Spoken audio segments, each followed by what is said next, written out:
I look out and I see your faces, and I can't believe y'all came out to see me, because 3 weeks ago I was just kind of nobody, and here you are. I mean, thank you for being here. It's a treat to look and see all your eyes. And before I even read any of my book, I thought you might like to know how in the world I came to be standing here. So I'm going to tell you my story. I was born on a farm in rural Ohio. And when I say rural, I mean rural. There was nobody to play with because nobody lived anywhere near us. And I had an older brother, but he's 4.5 years older than me, so he really didn't want to play with me. So I developed a rather vivid imagination as a child. I had imaginary friends, and I kept them in shoe boxes underneath my bed. And they were very real to me. They were so real that I thought that they should have a home to live in. So when magazines would come out, or catalogs like Sears and Roebuck, I would cut out pictures of the furniture and make them all rooms so they could have these places to live in the shoebox underneath my bed.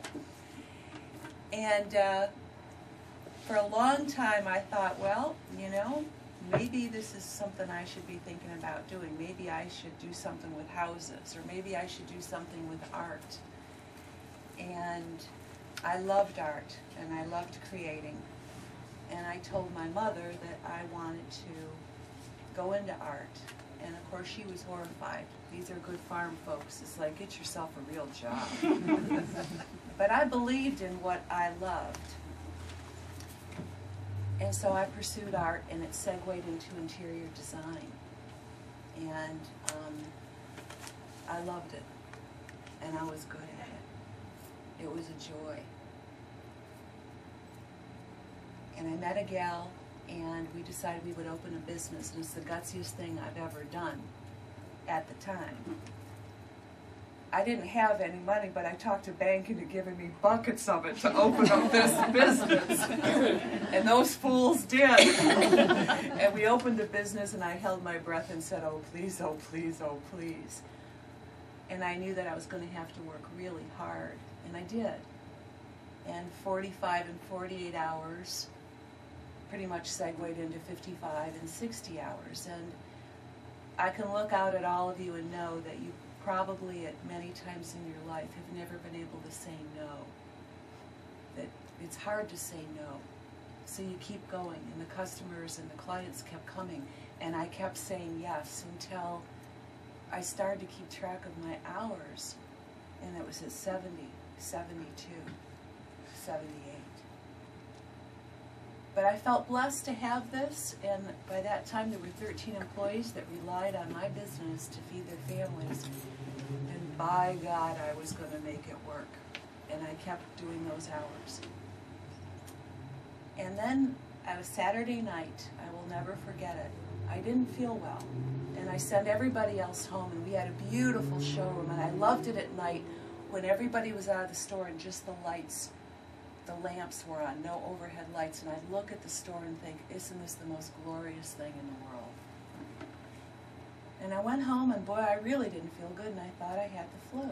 So I went to bed. And I woke up the next morning, and I got out of bed, and I dropped to the floor, and I couldn't use my legs. And for some crazy reason, I thought I had been poisoned. I don't know why I thought that. And I knew that I should call 911, because I'm not stupid. I knew something was really, really wrong. But you're looking at an animal lover, and I did not want the emergency crew to come into my little apartment that I had at the time and let my fur babies out and let them get hit by cars. So I thought, just call. I was able to pull the phone. It was one of those old princess phones that I loved and kept forever. And thank God, because it had a cord and I could pull the cord. And the only number that I could remember, which is so strange, was my secretary. And I don't remember this, but she said I called and said, please help me. And the next thing I know is, from what she has told me, is that I couldn't walk down the stairs, so I scooted down on my butt. I was on the 3rd floor of this historical home that had been turned into apartments. Well, by the time she got me to the hospital, I was almost dead. And I'm not saying that just to make an effect. It's really true. I was almost dead. It turns out that I had Jim Henson's disease. I don't know if you all know that he died of. It's when you get a terrible infection. It can start with sinuses or lung, and it cascades through your body until your kidneys shut down, and your heart, and then your brain. Well, I was pretty close to death, and I wasn't supposed to live. I really wasn't, but I did. And I woke up, I remember this, and seeing all these machines everywhere, and wondering what had happened. Was I going to make it? Was I not going to make it? And it was a very rough road. I had to be quarantined because I was so fragile. They had to give me so much medicine that I couldn't be around anybody. So even when I was finally able to go home, no one could come see me for fear of what they would bring. So I had girlfriends that would bring food and leave it out on the porch, and then I would go bring it in. Well, one day I just couldn't stand, my husband can attest to this, I can't sit still. So even though I didn't feel good, I went to the closet and thought, well, I'll clean something. So I found this box that I had been hauling around with me my entire life. And I opened it up, old tape on it that was just melted.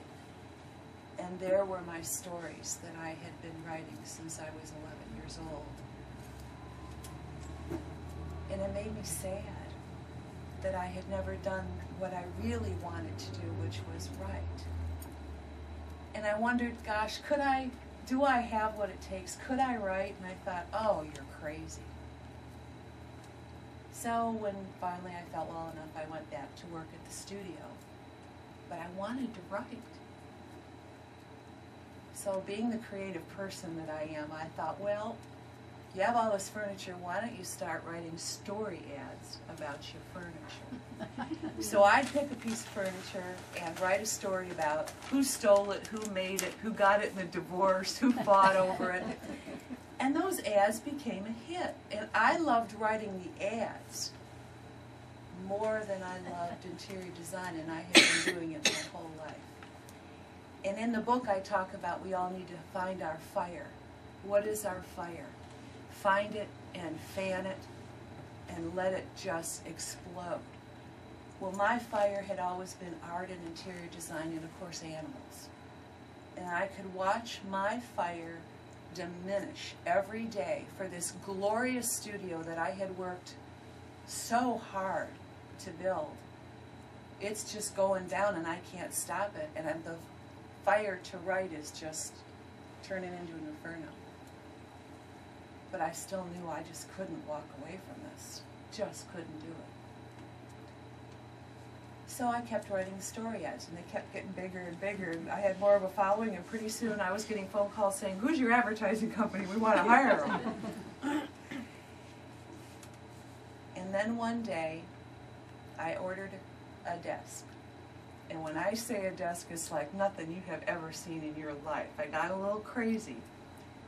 If any of you have ever heard of the manufacturer Maitland Smith, well, this desk was over the top. It had ormolu. It had gorgeous dolphin base feet, a leather top with gold inlay on it. It was out of this world, and so was the price. And when it came in, I thought, oh, Lord have mercy, how am I going to move this off the showroom floor? This is an expensive piece of furniture.